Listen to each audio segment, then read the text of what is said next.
So I'll jump right into it. What was kind of the base idea behind the app? What started it all? The It started when I couldn't get my mattress out of my basement. I was home all alone, no neighbors around, and I searched for somebody to come over and give me a quick hand, looking on the internet and looking for an app. Like, I was thinking there's got to be an app out there for a quick, immediate service to come give me a hand, and I couldn't find anything. I was about to call an Uber. And I was going to negotiate with the Uber driver just to give me a hand to pull the mattress out. I was going to give me, $25 or whatever his fare was for the job. And in the end, I started doing the Uber thing, and my neighbor showed up and helped me get the mattress out. So the next day I was talking to my software buddy, and he's like, "Oh, I can make an Uber-like app where I need a hand." I said, "Great." I said, "How much you need?" He said, 30,000. I said, "All right, here's the check. Go make it happen." And 3 years later, and a lot more than 30,000, we finally got the app out there. Yeah. No, that's how it ends up being, right? Because then you have feature creep and all the other additional, oh, this could be cool if it could, make coffee too. I get it. I'm a software developer. I deal with that every day. So, okay. One of the questions I had is, who's your competition out there? Is there other apps that do this already? Yeah, I mean, there's Thumbtack, there's TaskRabbit. Now, those are all commission-based, though, so we are a free marketplace. You can get on the app, and we do no vetting. So TaskRabbit and Thumbtack, they're doing vetting, and they advertise instant, immediate service, which we are too. But they're vetting, and we're not vetting, and we're free, so you can get on the app quickly. 2-3 minutes, you guys know, you can be on the app, your hands popping up, because we don't do any vetting. So how do you make money on that? How do you, how do you guys make money? Well, our initial plan was to go nonprofit, but it's very difficult to go nonprofit. So we're an S Corp. We're right now to cover our operational costs. And again, we're not looking to make $1 trillion off this or any real significant money. We're looking to cover our costs, and we've got advertisement. Okay. And we got sponsors. We got significant sponsors. We've got a nonprofit sponsoring some money, and we've got some, some friends that have successful businesses that are also sponsoring. Okay. And we got advertisement. So your goal of the app was not to make money then? The ultimate goal is not to make money. The ultimate goal is to take out the middleman. Wow. Okay. I feel like that's I don't know. I've never heard anyone that's going to spend all that money just to not make any money on it. So it's just odd for me. I'm kind of at a loss of question to ask because everyone we else talk to, they're all ready to make some cheddar. But I like the idea though, Michael. It's the whole purpose of connecting two people who have one person with a need and one person with a resource and make it happen. I get it. I think it's a great idea.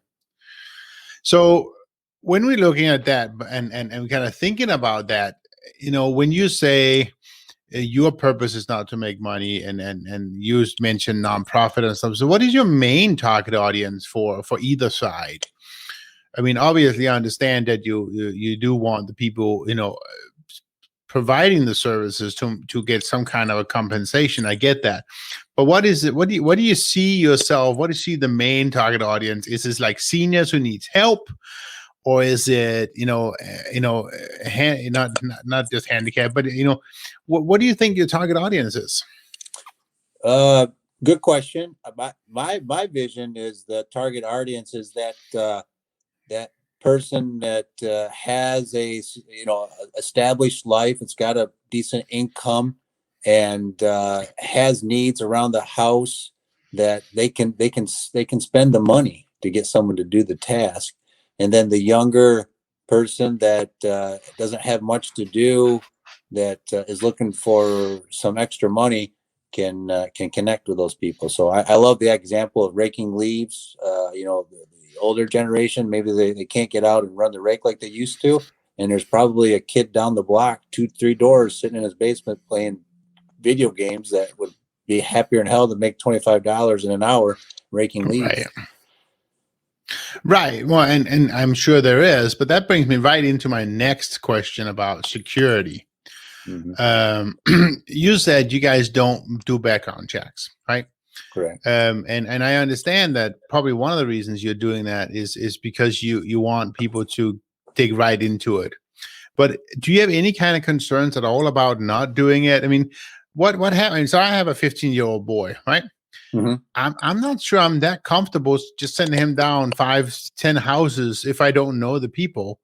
I mean, and do that. Unfortunately, in today's world, I mean, is that something we can just do? I guess it is, maybe, but I'm a little bit worried about it, though. I would think. Do you know what I'm asking?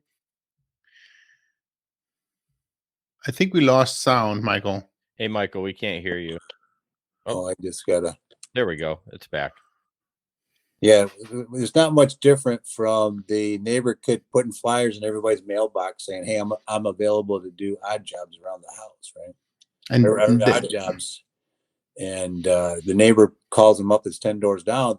There's got to be some logical vetting there. The parents have got to say, okay, I've seen that person outside walking. I've seen, they come and go as normal people. They got to make some judgments there. Yeah. It's just like a newspaper ad, Craigslist, anything that is where you have to do your own vetting, right?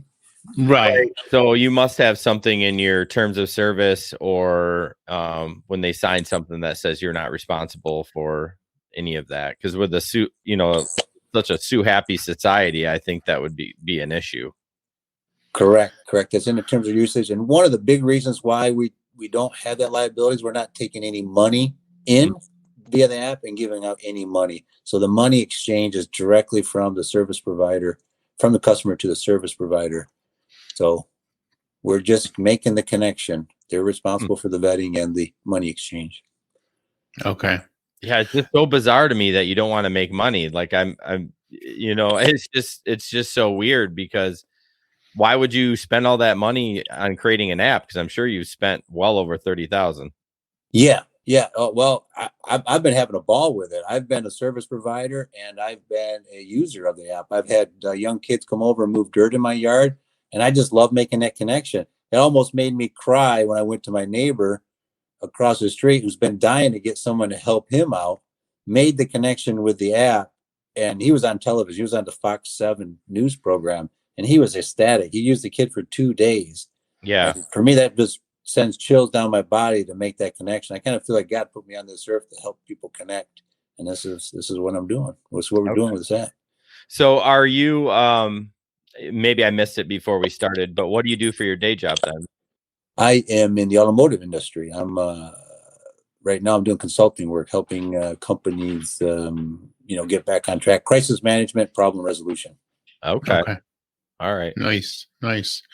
So I think the next question we have probably answers itself because you kind of alluded to it a little bit. But so basically, since there's no fee structure and you're not getting any money at all for it, do you have any insurance needs at all for your providers or for your people? What happens if you make a connection and Johnny goes and he wants to rake leaves, but he ends up, I don't know, accidentally killing the pet. I'm just maybe not, but you know what I mean? I mean, Absolutely. does something that's worse, right? What happens? And is the I need a hand at any kind of liability there? According to our, I talked about this just recently with a lawyer. She said, nope, we're not liable. It clearly states that they are responsible for making the vetting. They, the customer and the service provider, and they're responsible for anything that happens during that event that they may have performed together, right? Okay. So it's just like if they have an issue, they should call the police, just like any other issue like Craigslist or, you go down the neighbor and you working on their roof and you fall off their roof, you would work it out with the neighbor, right? So, yeah, exactly. So that same thing. So let's say he would fall off the roof. Now it becomes an issue between the house owner's home insurance and him, right? Exactly. Yep. Okay. Yeah. Same thing through the rideshare, whoever's doing rideshare performance, he's got to be legal. He's got to be able to transport people in his car. He's got to have some kind of insurance. So that one was a little bit more iffy to me when I saw that, because that's a big one, obviously, and Yeah. I know we obviously do a lot in the whole rideshare industry, and insurance is a huge thing. Insurance is a very, very, very big thing, and I think that was kind of an immediate flag. So I've been kind of watching the app, and there's probably, you must have just opened up for Grand Rapids not that long ago, because there's not that many providers most of the time. But most of the time, within like 5 miles from me, there's one person who does rideshare. He offers up rideshare all the time. And in his case, though, I don't even know it's enough for him to just have the rider. He needs to have a full commercial policy, because, yeah. I don't Yeah, who think knows? they are in Grand Rapids currently. I've seen when I log into the app, I see people offering services in Grand Rapids. Is that not what I'm supposed to see, Michael? Yeah, we haven't launched in Grand Rapids. If you look on the map in Detroit, you'll see quite a lot of hands. Right. And, I think there's like 20 ride shares on there. And I know one of them, he's actually got like a limousine service. Oh, nice. Yeah. So he's on there using it and it's got a nice feature where he's telling his customers to use the app and tag them as a heart. There's a function there where you can mark a favorite for your service providers. And then instead of a hand, it pops up as a heart. Yeah, I mean, I think that, bringing that up as that driver, it's kind of like you can kind of create your own business and be like, if this is what I do, I fix roofs or whatever, or drive people around, and you can create connections through that. Now, is there a rating system at all on the app? Yeah, and that's what we're finding that's not happening, because people aren't going through the full work order process. I mean, we created a pretty simple process. After you send the work request, it just asks you to start it and stop it, and then after you stop it or complete it, it gives you a chance to rate. And we're finding a lot of people are making the connections just looking on the map. They're looking on the map, they see the hand, and they just start messaging and they start calling, and the connection is made. And they're not going through the process of the work order to rate. So we got to figure out a way to get the ratings in there. I don't have a clever way yet. If you think of something, let me know. Well, the struggle is too that there really is very little reason for them to go back, right? That's the problem. Yeah. Because they got the job done. I mean, Uber struggled with that too when they first added the whole tipping part. The job was done. The trip was over. There's no reason for people to go back and tip afterwards. So that just never really happened. So I think the way to do it is, if you want to do another job, you have to rate the last one. Or if the customer wants to make another connection, they need to rate. That's kind of what Uber ended up doing. Yeah, I think that's what we need to do. Another 9 ride, you got to rate and rate the previous one. Yep. Yeah. Before you, I like that. Yeah, because then it kind of forces them.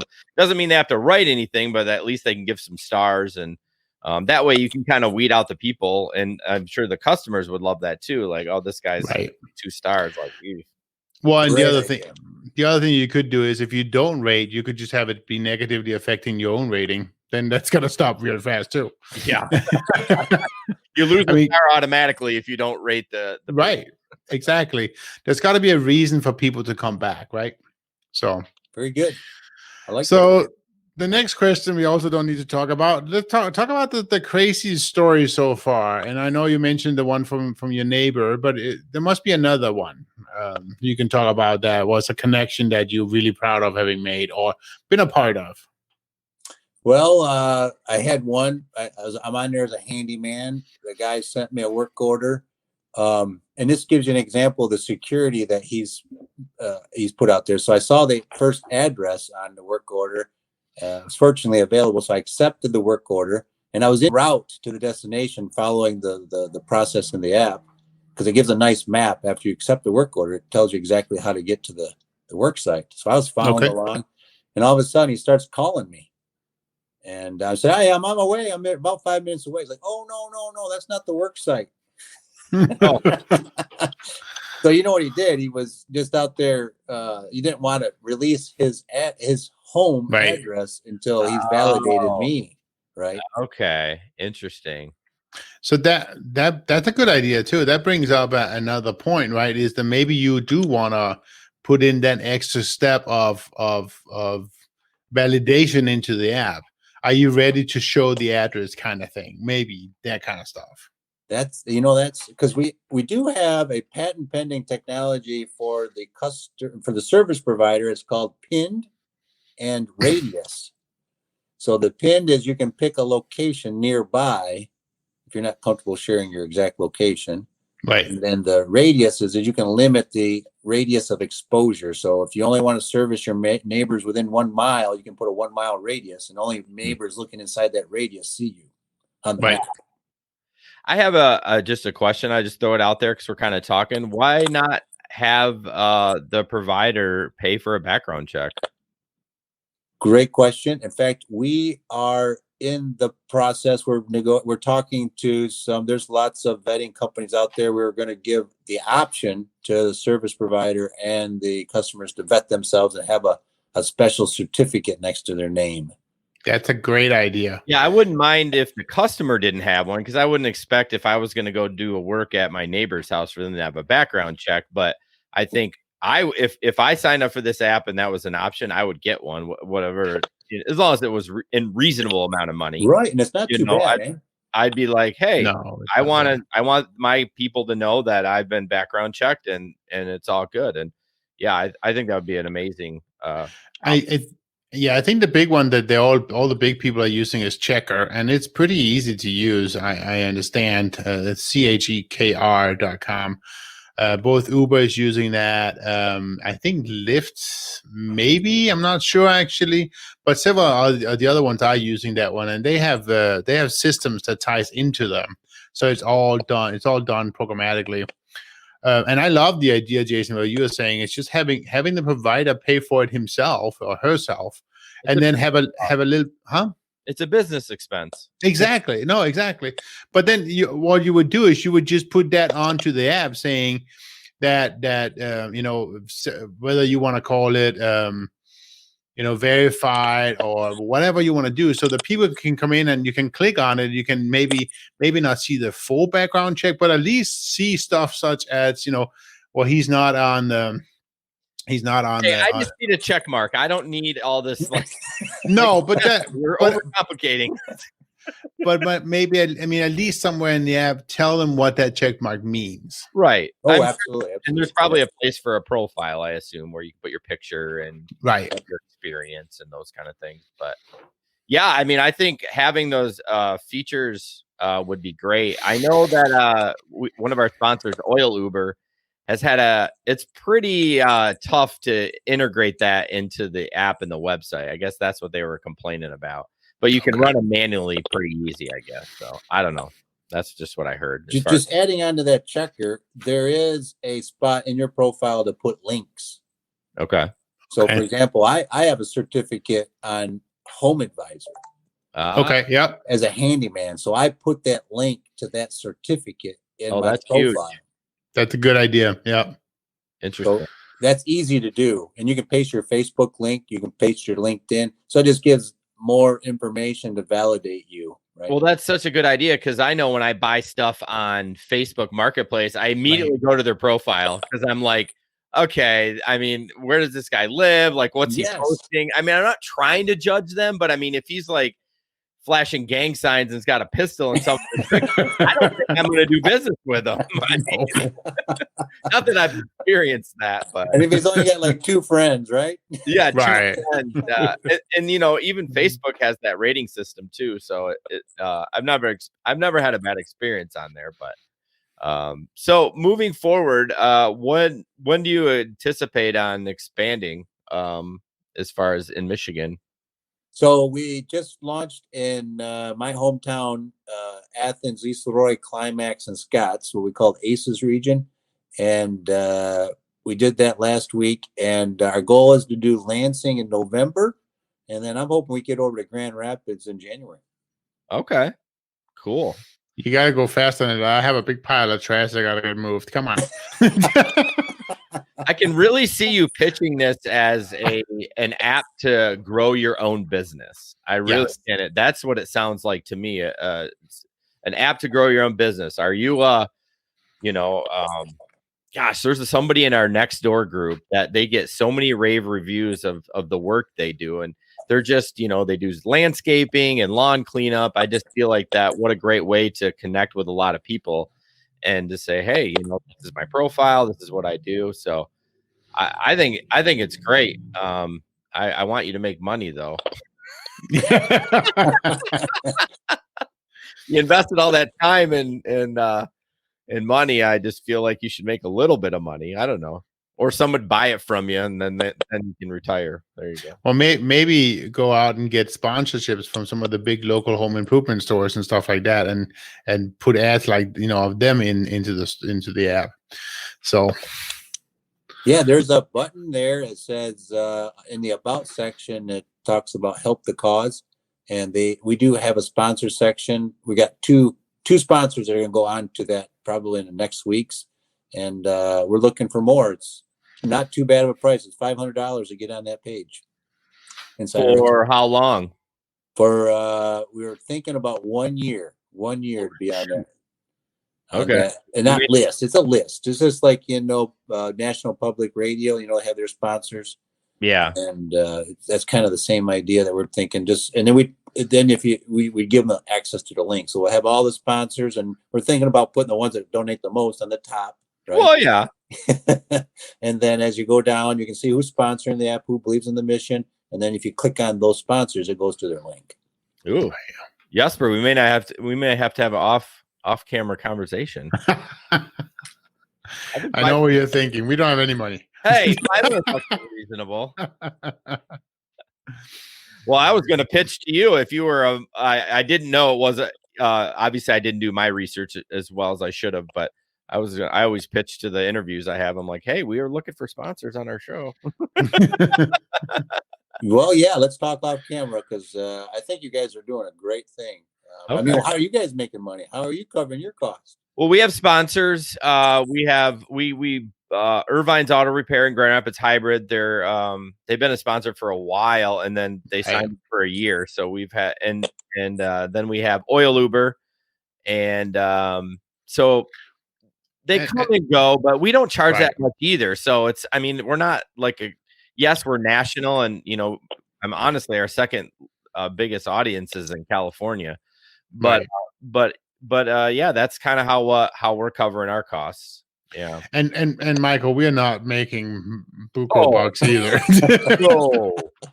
No. I mean, if we make $10 according to Uncle Sam at the end of the year, I'll be happy. So. Yeah.